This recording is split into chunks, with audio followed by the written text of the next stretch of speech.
タガログムービーレキャップス Ipinapakita sa simula ng pelikula na nagkaroon ng komperensya sa Berlin noong 1987. Napagdesisyonan sa komperensya na wala silang pera para mapanatili ang kanilang hukbo. Ipinadala nila ang kanilang lalaki na nagngangalang Leon sa lungsod ng Congo. Nagdala ng ilang diamante at ngipin ng elepante. Ipinakita si Leon na nakarating sa lungsod ng Congo kasama ang kanyang hukbo. Pagdating niya rito ay sinalakay ng isang tribo ang kanyang hukbo. Walang natira sa hukbo ni Leon. Si Leon na lang ang natitira at tatapusin na nila si Leon. Ngunit tinapos ni Leon ang isang lalaki ng kanilang tribo at dumating ang pinuno ng tribo. Pumunta rito si Leon para magnakaw ng mga diamante at ngipin ng elepante, ayon sa pinuno. Nagkaroon ng deal sa kanila. May gusto ang pinuno at sinabing kung dadalhin mo ang bagay na iyon at ibibigay ko sa iyo ang lahat. Ang bagay na hinihingi ay si Tarzan at ang pinuno ng tribo ay si Tarzan.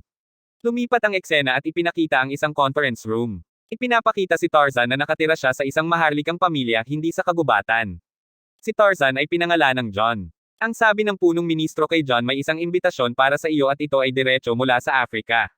Gusto ka ng mga African na tawagan doon at doon ka magsasaliksik. Kukunin namin ang data mula sa lugar na iyon. Tumanggi si John na pumunta sa Afrika at tinanggihan ang imbitasyong ito. Bago umalis si John ay dumating si Mr. George. Si George ay gumugugol din ng oras sa kagubatan. Sinabi ni George kung pupunta ka doon maaari mong makilala ang mga tao ng Congo. Anong problema at kailangan kong pumunta doon? Gumugol ka na maraming oras sa Congo ngunit sinabi ni John kay George na may panganib. Ayokong pumunta ulit sa Congo. Sabi ni George, matutulungan natin ang mga tao doon kung pupunta ka doon. Malalaman natin ang mga tao doon at ang hari doon ay wala. Malapit na nating sakupin si Congo. Dapat kang pumunta doon para dito. Ang ibig sabihin ni John ay naghahanda na siya para pumunta sa kanyang lumang tirahan. Ang eksena ay lumipat sa nakaraan ng Tarzan. Ipinakita ang mga magulang ni Tarzan. Sila ay natigil sa lungsod ng Congo at nakatira sa isang bahay na ginawa sa gilid ng puno. Namatay ang kanyang ina. Pagkatapos ay iniisip ng kanyang ama na may magliligtas sa kanyang anak. Ngunit dumating ang mga bakulaw at tinapos ang ama ni Tarzan. Maya-maya pumasok ang mga bakulaw sa treehouse habang naririnig ang boses ng sanggol. Isang babaeng bakulaw ang pumunta kay Tarzan at mayroon din itong maliit na batang gorilla. Kinupkup nito si Tarzan. Lumipat ang eksena kay Tarzan at ipinakita ang kanyang asawang si Jane.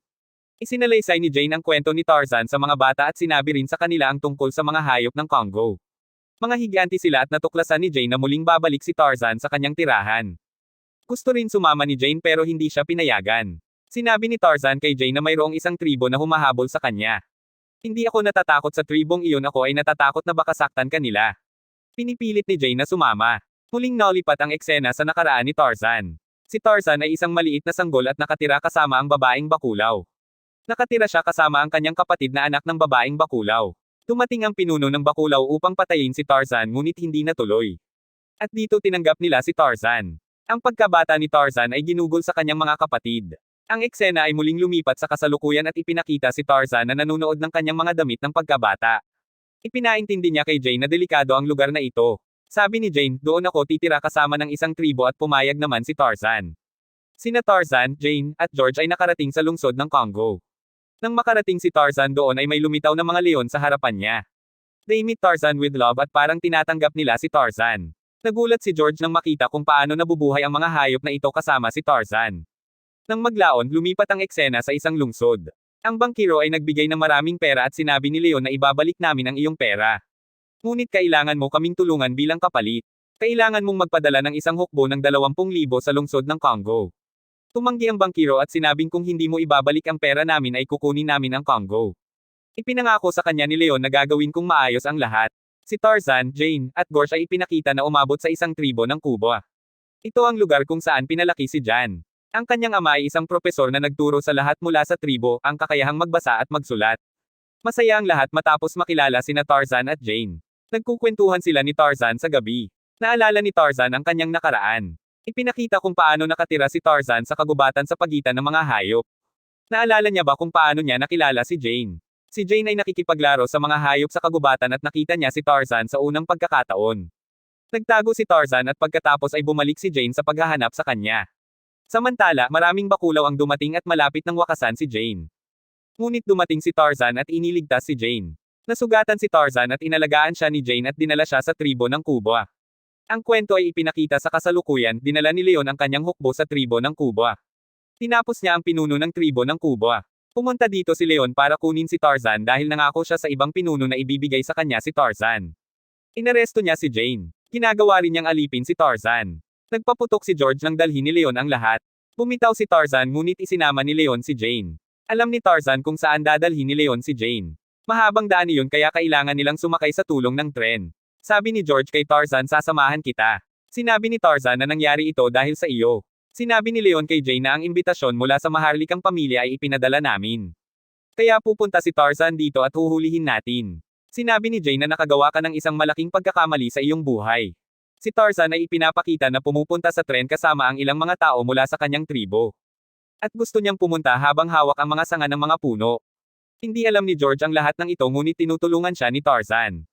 Umabot sila sa gilid ng tren at nakahanap sila ng maraming bilanggo sa loob ng tren. Lumaban si Tarzan para palayain sila.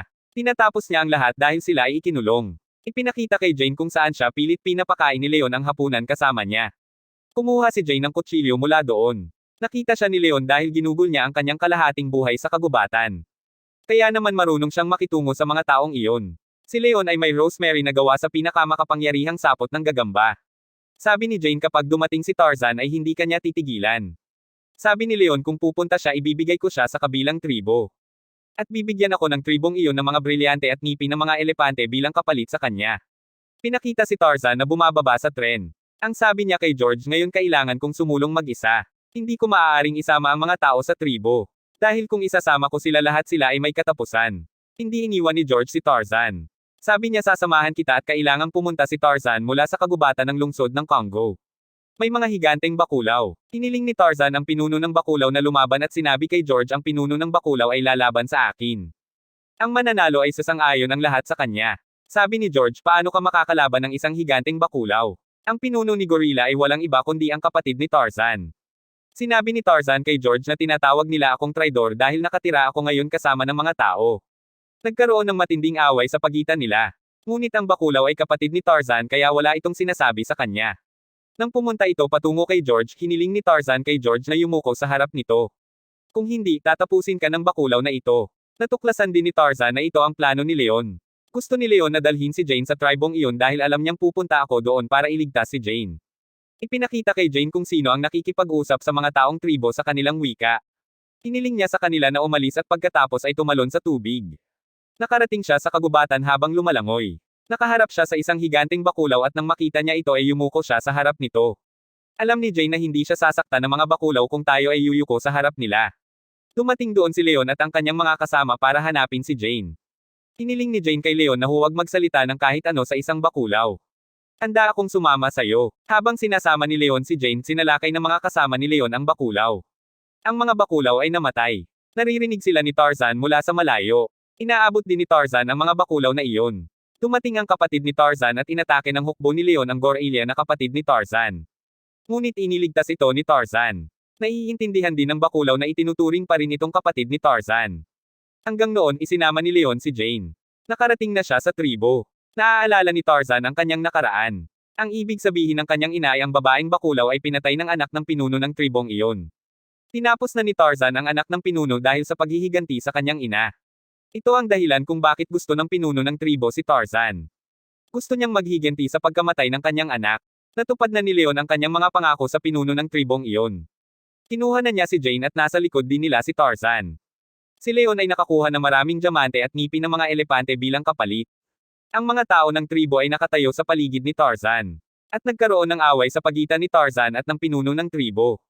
Pinaunawa ni Tarzan sa pinuno ng tribo na sasakupan ng kasama ni Leon ang Congo. Marami silang armas. Wala kang magagawa kapag dumating sila kasama ang isang hukbo na naglalaman ng 20,000 tao. Sa kabilang banda pumunta doon ang kapatid na bakulaw ni Tarzan kasama ang mga bakulaw. Lumalayo ang mga tao sa tribong iyon habang nakikita ito. Ang sabi ni Tarzan sa pinuno ng tribo ay tinapos ng anak mo ang aking ina. Sinabi ng pinuno na hindi alam ng anak ko na ang babaeng bakulaw ay iyong ina. At naunawaan din ito ng pinuno ng tribo. Malayo ang narating ni Leon kasama si Jane. Humingi ng tulong si Tarzan sa mga hayop sa kagubatan. Dumating din ang hukbo ng 20,000 tao at ang mga hayop ay handang tumulong kay Tarzan. Inaatake ng mga hayop ang kampo ni Leon. Pero hindi iniiwan ni Leon si Jane. Nang salakayin ng mga hayop si Leon, iniwan niya si Jane sa pagitan ng mga hayop upang mamatay. Iniligtas ni Tarzan si Jane at ibinigay kay George. Sinubukan ni Leon na tumakas ngunit kung paano siya pakakawalan ni Tarzan mula roon. Nakahanap si George ng machine gun at inatake ang barko ni Leon. Narating ni Tarzan ang barko ni Leon ngunit itinali ni Leon ang kanyang leeg gamit ang kanyang Rosemary. Malapit nang mamatay si Tarzan. Ngunit pagkatapos ay ginagamit niya ang kanyang lakas upang basagin ang Rosemary. Ang lakas ng barko ay tumaas hanggang noon at nagkaroon ng napakalaking pagsabog. Pakiramdam ng lahat ay namatay na si Tarzan. Ang hukbo ng 20,000 tao ay bumalik din upang makita ang pagsabog ng bomba na ito. Hindi daw tayo makakalaban ng mga taong tribo ng Congo. Mamamatay tayo kaya nagpasya silang bumalik. Pinakita si Tarzan na walang nangyari sa kanya at niyakap si Jane. Pinalaya din ang mga tao sa tribo. Nakilala ni George si Tarzan at bumalik sa England habang kinokolekta ang data. Natuklasan nila kung paano ikinulong ng hari ang lahat. Pinalaya ni Tarzan ang lahat. Si Tarzan na kabilang sa isang maharlikang pamilya ay hindi pumupunta sa kanyang tahanan. Sa lungsod ng Congo sa Africa, nagsimula siyang manirahan kasama ang mga tribo. May anak din si Tarzan dito. Dito nagtatapos ang pelikula. Maraming salamat sa inyong panunood.